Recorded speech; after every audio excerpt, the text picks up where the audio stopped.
Aloha, folks. Welcome to my channel, Jason C. Scott, VA Home Loans and Beyond.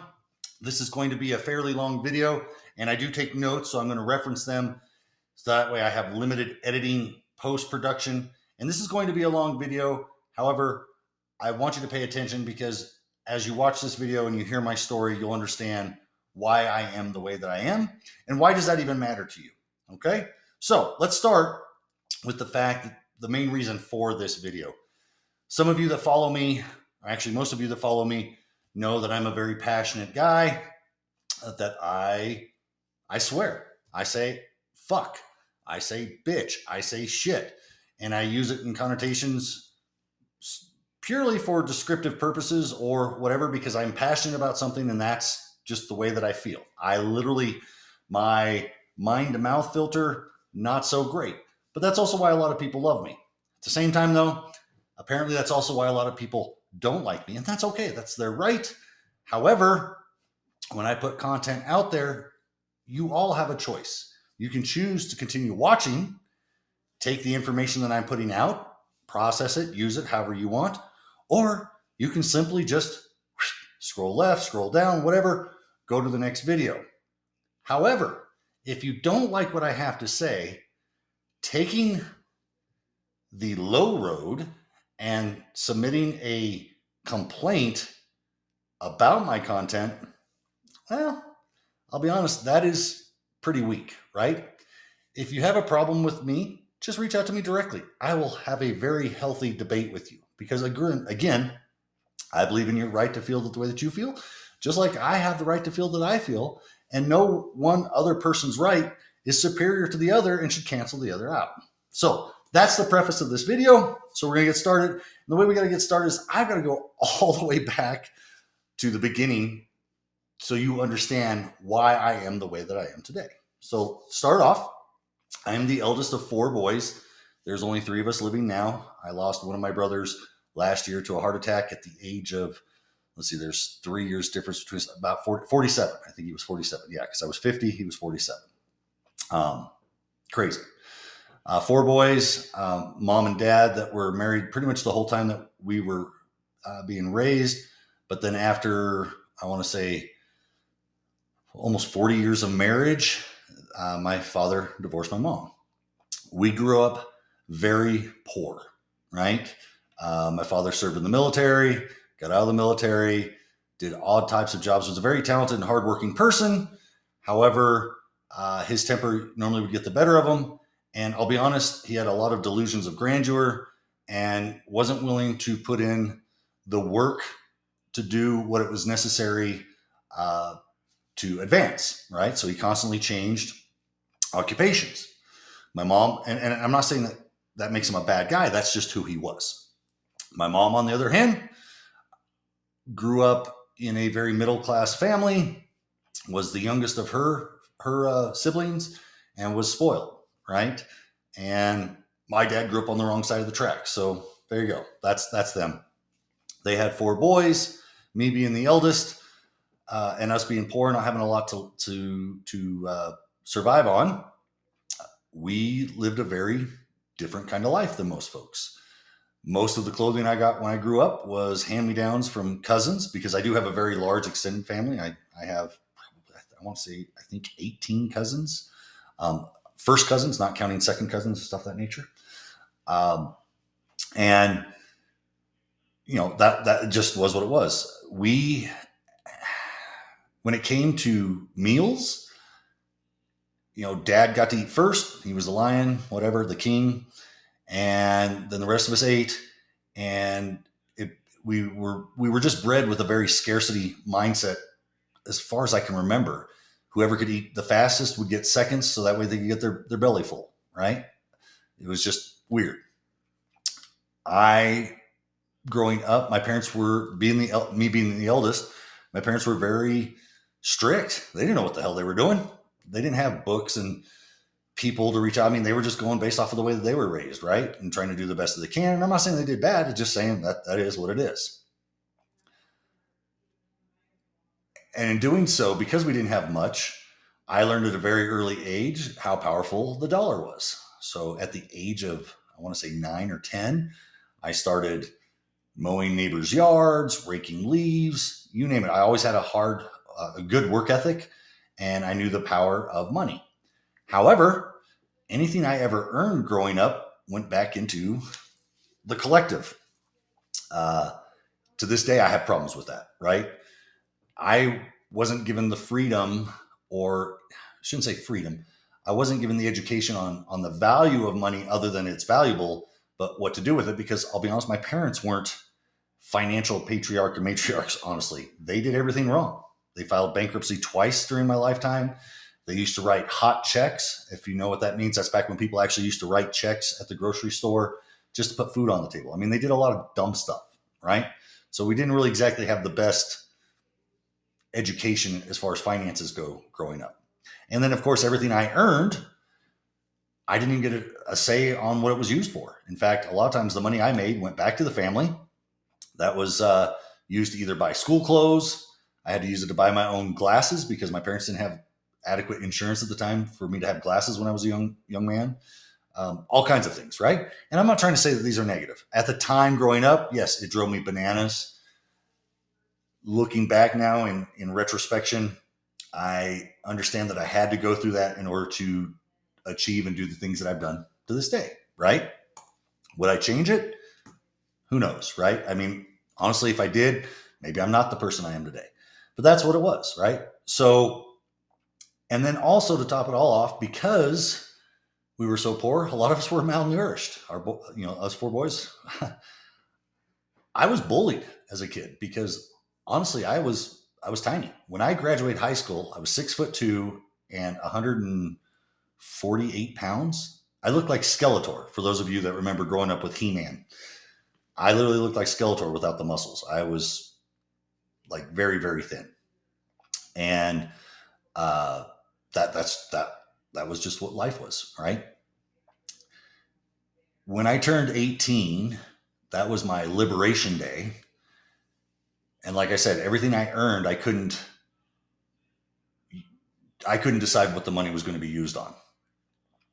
My best friend I grew up with as a kid, his parents, they moved down to Southern California back when we were sophomores in high school.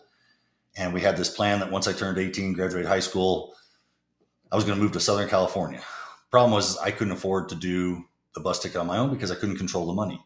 So he actually worked, saved up money, and sent me a bus ticket. And I literally had to leave under the cloak of darkness, basically, to try to, get out of town. And unfortunately, my father caught wind of it while he was at work. He and mom drove to the bus stop while I was waiting for the bus. And literally my father's last words to me were, "Have a great fucking life," right? It is what it is. I went down to Southern California, played baseball, was in college, reunited with my best friend again, worked multiple jobs because, again, I had a very good work ethic, needed to make money. Got hurt playing baseball, and within a couple of years, moved back to Oregon. When I moved back to Oregon, I joined the Army National Guard, met my first wife, had my first child, and long story short, went through a real bad divorce and went from the National Guard to active duty Army. Joined the active duty Army. Within about a year or two, met my second wife, no children. That marriage lasted, I want to say 3 or 4 years before we realized we were literally just like oil and water, and got divorced again. By that point, I was like, okay, I'm done with women, right? And I also had started, op tempo was starting to pick up. Now, during that whole time, like I said, I was bullied as a kid. When I joined the National Guard, went through basic training, that's part of the reason I think the first marriage didn't work. Actually, I know it's a big part of it. Because when my wife at the time met me prior to joining the National Guard, I was the same old Jason from high school. I had a weak spine, would do whatever just to make her happy, blah, blah, blah. Went to basic training, found out, hey, I'm a man. I have opinions. I can make decisions, right? So coming back, that created friction, which then, ultimately led to our divorce. Joined the Army. Whole nother animal. Now I'm paying child support. And for those of you who've never served, when you join the military, you have your chain of command, your leadership channels. You never want to see the top brass unless you've done something really good or you've done something really bad, which you definitely don't want to see them then, but that's typically when they're going to call you. And my first wife submitted a report that I wasn't paying child support, which is not true, because in the state of Oregon, once child support has been declared what you have to pay, they automatically garnish your wages. So there was a little bit of a lag going from my civilian job when I joined the Army. So there was a month lag because it takes a while for Army payroll to get caught up and all that. So I was already an older private because I joined when I was 22, wasn't young. So I had all this baggage, and I had an ex-wife that was literally just trying to ruin my career. So had that stacked against me. However, I persevered, ended up making rank very quickly, had multiple leadership roles where it all culminated later to I ended up retiring as a sergeant first class, which is a senior non-commissioned officer in the Army. And, and we'll get there in a little bit. So met the second wife, thought she was completely different than the first wife. We got married, PCS to Hawaii, permanent change of station to Hawaii from Fort Campbell, Kentucky. She had never left the state of Tennessee. We lasted a couple years. We were there almost 3 years, and then PCS back to the mainland, and it just wasn't good. Thank God we didn't have any children, and we went our separate ways. And then from there, op tempo picked up, started deploying quite a bit, and then I met my future love of my life, which is my current wife. We're getting ready to have our 16th wedding anniversary come April, and was just in a different mindset. I always say I wish I could have met her first, because then she would have been the last. But at the same time, if I would have met her first with the way that I was doing things, I was young and dumb, just did stupid stuff, right? But we met at the perfect time. No kids together either. But, she is literally why I am the man that I am today. Now, why does this all make sense? Or why are you even watching this for? I'm a very passionate guy. And like I said, once I went to basic training and realized that I had a backbone and a spine, I also realized I had a voice. And the cool thing about the military, the 20 years that I did through other leaders and developing my own leadership style, was about complete transparency and being brutally honest. And brutally honest, if you know anybody that's ever served in the military, a lot of us swear, right? And I swear to this day, I do. Don't really fucking care. That's my First Amendment right? So it does bug me that when I release content where I swear a little bit or a lot, and I don't do it all the time, it's just things that I'm passionate about, when the keyboard warriors that literally don't want to do anything other than just create problems or want to see me fail, they'll submit complaints. So then I have to take stuff down. So I'm not taking stuff down anymore. That's what this video is all about, is bottom line, you have a choice. You can submit complaints all you want, but at least now you know why I do what I do, right? So move forward. I bought 2 homes while I was in the military using my VA home loan benefit. And that was I don't want to say it's the crux, but that was, honestly, that's how I started my wealth building journey, right? Was by buying homes. I didn't know it at the time when I bought them, but as I continued to educate myself and surround myself with people smarter than myself when it came to finances, and then of course reading a great book called Rich Dad Poor Dad by Robert Kiyosaki, and then of course meeting my wife, Ray Lee, that just made everything change. So we're going to fast forward to about 1.5 years left in the Army, and that's when I joined this industry, the mortgage industry. Now, everybody goes, how do you go from kicking doors to going in the mortgage industry? Well, when I bought my second home, the lender that I used at the time became a really good friend and almost part of the family, basically is the best way I could put it. In Hawaii, everyone's considered ohana, right? So he was part of the extended ohana, or at least I thought. And New Year's Eve, about 1.5 years before I was retiring, we're sitting there on, his back deck, looking at the fireworks over Diamond Head, because just so you know, fireworks are illegal in Hawaii, especially on Oahu, but yet somehow thousands of them get brought in every year and people just light up the sky. It's nuts. He's like, Jay, what are you going to do when you retire? And I said, well, I'm being recruited right now by 3-letter organizations and, DoD contractors for my skill set. I'm thinking I'm going to lean that way because it's a good payday. And he was like, yeah, but if you do that, you're going to have to leave, meaning you're going to have to leave Hawaii. And I was like, or you won't live here all the time. And I was like, well, my family will be able to live here, but I'll make enough money to where we could stay here. And he's like, yeah, but you're going to be gone. I was like, yeah, but that's what it takes. For those of you who don't know, Oahu is a very expensive place to live. And he was like, Jay, why don't you just come work for me and be a loan officer? And I immediately said, hell no. I'm not into commission sales. I did car sales when I was in college. That was one of the jobs that I had. No, thank you.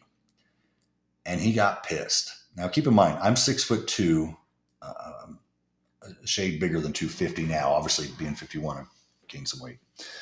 But at the time, I was 6'2", 218 pounds, and was pretty much rock diesel, right? I think he's like 5'4". He's tiny. He got super upset, and he looked at me. He's like, did I ever sell you anything? Like, this is ridiculous. And I was like, no, I guess you didn't. He goes, Jay, you teach people how to shoot, move, and communicate in different languages all over the world. You're highly intelligent. You understand the math, and you're a good teacher. You could do this. So I had to think about it. I was like, interesting. I never thought of it that way. So, of course, reached out to my wife, Rayleigh. At that time, she was an auditor for the state of Hawaii for the Department of Financial Institutions. Her job was to audit financial institutions, mortgage lenders. And I said, hey, this is what Tony suggested. What do you think? And she's like, babe, I think you'd be great at it. However, it is still commission sales. We do have a home. We have 2 homes. How's this going to work? So I said, well, Tony said I could technically start doing it part-time while I'm still in the Army and learn under one of his top leaders. And then that way, by the time I retire, we should be good to go. And she's like, well, I'll tell you what, I'll make this deal with you. If you can, by the time you retire, have replaced your income currently. So as a Sergeant First Class with BH out there, I think it was maybe around $70K a year, whatever, plus with what she was making, I think was probably $50 to $65K. So a little over $100K between the two of us. And then, of course, I was going to have my retirement and obviously VA disability. Didn't know how much, but knew it was definitely going to get some VA disability. She's like, if you can do that, then I think you should make a go of it. And I was like, okay. So we did. Within the first year of me doing this industry, I became the number 3 guy in the branch. And by my second year, I was the number 1 guy in the branch and one of the top guys in that company that I was working for, which was Veterans United. That's where I started my career. Lovely company. Great company as far as the people that work up at the top. It was a great place to start. In this industry, when you become successful, you obviously become a target for other companies that want to recruit you because they want you to be able to bring some of that magic to them and help them grow. So I was heavily recruited by then known as Guaranteed Rate, which has now been rebranded and the new name is Rate, and end up going over there. Became their top guy in VA, was there for 6 years, and in the 4th year was offered the position of director of VA lending for all of the Rate companies. That didn't really work out as well as I thought. We helped them move the needle, grow their VA presence. However, we had a disagreement in terms as far as compensation goes, and I was ready to make my own mark. So I chose to leave in the winter of 22. Hence, where I was able to meet the CEO of our current company, Cross Country Mortgage, Ron Leonhardt, great dude. His dad's a 100% disabled Vietnam veteran, also works for the company, and just a straight shooter. And told him what I was thinking about doing. He recommended a couple other different options. We met in the middle, and now here we are, Task Force Mortgage Team, powered by Cross Country Mortgage. I love this company because I get to truly help veterans the way that I want. We just underwrite to VA agency guidelines. There's no additional overlays, no extra crap. It's just doing loans the way the loans should be done, right? I'm allowed to have a voice. I'm allowed to have my own brand, and ultimately supporting the overall flagship, right? So why is this important? Like I said, as a young age, I've always had to work. I've always hustled. I understand the value of a dollar. And when I first got into this industry, the mindset was more of a scarcity mindset because, again, that's the way I was raised. It was all about how can I take care of my family, right? But then as we started to see success, my wife, who also grew up very poor, was never raised with a scarcity mindset. So a little bit about my wife, her family, when they were young, they didn't have a pot to piss in either. Every year at the end of school, their parents would take all their furniture, put it in storage, cancel the rent of the home that they were in, and they would go camp out like at the beach or at the parks all summer long, and then find a new home in, before the school year. And even though they didn't have a pot to piss in, they were still very civic minded as far as wanting to help their community. And I absolutely love my father-in-law. That guy, to this day, I think almost 30 years now, has a program called Bikes for 𝐇𝐀𝐒𝐄𝐄, where he raises money all year long to buy bicycles for children in Coos Bay, Oregon, and the Coos County area that would normally not get anything for Christmas. And it's just awesome. I mean, it's amazing what he's done, and he does it because it makes him feel good as a person. And that is what my wife, once we started becoming successful in my career, and that's the crazy part. Once you become successful enough to where you can pay off all your bills, you don't really want for anything. It's like, well, what do I do next? And my wife's like, babe, let's start giving back to the community that's helped us achieve what we've achieved. And so we really got involved with veteran service organizations that helped our veteran community, whether it was U.S. vets out in Hawaii, which their mission literally is to help homeless veterans get off the streets, re-educate, reorient, and make them productive citizens again, right? To ultimately going from homelessness to home ownership, which I love. They're based out of California, but they have a chapter in Hawaii. All the way to Colorado Springs Mount Carmel Veteran Service Organization, where he has, I want to say 22 or 23 different veteran service organizations all under one roof, to where they're all working together to help the veteran community. And then fast forward to literally 3 years ago, where I started TFMT Racing, based off of a friend that has Racing for Heroes, to provide alternative therapy for my veterans that have transitioned, that are having a hard time, right? Dealing with PTSD, you name it, right? They're just having a hard time adjusting from military life to civilian life. And so the racing team, we do endurance racing, and we run it like we would run a squad or a platoon or a team in the military, to where we all have direction, mission, purpose, motivation, and most of all, hope and something familiar, right? And then we open that up to first responders as well. And that's probably a different video for a different time, but that's what we do.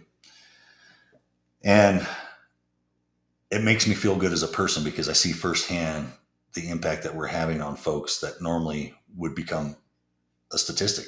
The 22 a day statistic, for those of you that don't know, 22 veterans every day commit suicide. It's insane. Like, it's heartbreaking to think that 22 veterans that have served this country feel that there's no hope left, and they take their own life. And I want to explain to people why that's such a big deal. For anyone that has served any length of time in the military, you are given a 24/7 dose of mission, direction, and purpose. I'll be honest with you, you don't get much hope while you serve, right? I normally wear this shirt, a different shirt, when I'm doing these videos, called Embrace the Suck. That is literally the life that you live when you're in the military. And so very rarely do you have a leader that inspires or instills hope, right? It's always completing the mission. Here's the direction, right? Here's the purpose. So when you vacate, military service, and you're used to being force-fed mission, direction, and purpose every day, and you haven't been prepared to vacate, i.e. learning your sphere, putting together your next 5 moves, to quote Patrick Bet David, you feel lost, right? And if you have no hope, I get it. I understand how that statistic creates itself. Sorry. So that was the whole intent behind TFMT Racing. I partnered with Sergeant First Class Townsend, Special Forces group guy that works at selection. He's part of the selection process now for those that want to become snake eaters. And he created Warriors in Motion, which is the nonprofit side. And we have a fleet of vehicles, and we do endurance racing, and we bring people in. So because of that, I'm very passionate about anything that I engage in. I'm the type of person that if you call me out, you better have a reason and you better have facts, because I will debate you tooth and nail, especially if I know I'm right. If I'm wrong, I will let you know. You know what? I'm wrong. You got me. You know what? I need to redirect, whatever. However, just because you feel a certain way doesn't mean I'm wrong. Meaning, if I say fuck you, I'm allowed to say that, right? Just like you can say fuck you back, right? Or if I say, hey, you're being a weak little bitch, that's not being misogynistic. It's not being anything. It's just saying you're weak, right? If you don't like it, again, scroll to the left, scroll to the right, scroll down, whatever, right? That is who I am. That is who you get with me. I'm going to be the most transparent, most direct person you probably ever meet in your life. I am real, right? There's nothing fake about me. Now, I've shared this with very few people, but people do know it. And I absolutely disdain bullies with a passion. Again, it goes all the way back to when I was a kid, being picked on, through my formative years of high school, your pubescent years. I hate that shit.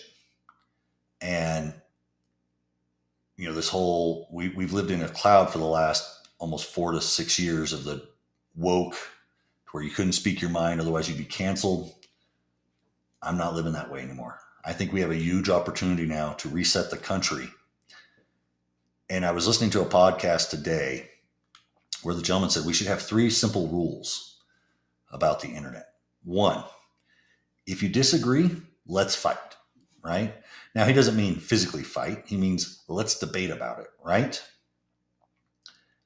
After you're done fighting, whoever wins or whoever loses, let's go have a beer. Meaning, we can argue, we can debate, we may not agree, but at the end of the day, we're still Americans, we're still people. Let's go have a beer and move on, right? And then number 3, if we agree, let's unite, right? We have a huge opportunity to unite as people. I am very conservative. I'm not far right conservative, but I am conservative. I would say I'm probably more center mass is what I tell a lot of people. I believe on some things about the left, and I believe on some things about the right. However, I'm definitely not far left. I do not believe in woke. I do not believe in DEI. Everything I have earned in my life has not been because of white privilege. It has been because I have busted my ass. I've served and sacrificed for my country. I've given up most freedoms that most people take for granted. And now in the civilian sector, I don't care about your gender, your sexual orientation, the color of your skin. If you work for me, it's because you're the best at what you do and you fit our culture. And that is a winning culture and a go-giving culture, meaning as we succeed, we lift and bring other people with us so then that way they can as well.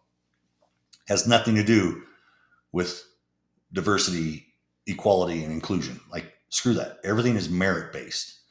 And I'll be honest with you, I think this most recent election proved that most of America feels that way. You have to earn your right to be here. You have to earn your right to continue to move forward. Or at least that's the way I feel. I could be wrong, but I'm pretty sure that was the mandate that was given just because of the election results. So I'm going to swear. I'm going to continue to swear. I will try to curb it a little bit. I will try to be a little bit more respectful of some folks. However, just know that it's not going to completely go away. When I am passionate about something, I've earned the right for my First Amendment right, just like the rest of you, to speak your mind, by actually sacrificing that right for 20 years. Now, I always tell people, when you serve in the military, yes, you still have your First Amendment right. However, there are repercussions that come with it, right? You can say whatever you want, but you just may not like the outcome. Well, that also works in the civilian sector. The difference is I run my own business. I choose who I want to do business with. Just like you as a consumer. If you don't like me and you don't want to do business with me, that's fine. That's entirely up to you. I'm not going to hate you for it. We're just not a good fit, right? However, here's the difference. If you don't want to do business with me, just know this. You can still reach out to me and I will still help you. Period. Because honestly, we come from a place of abundance, not scarcity. So hopefully that clears the air. Now you know what you're getting into by following my channel and looking at the content that we have here and what you'll see across all the other different social media channels as well. I always end everything with aloha, but today I'm going to say live well, prosper fairly, and I can't wait to talk to you again. Aloha.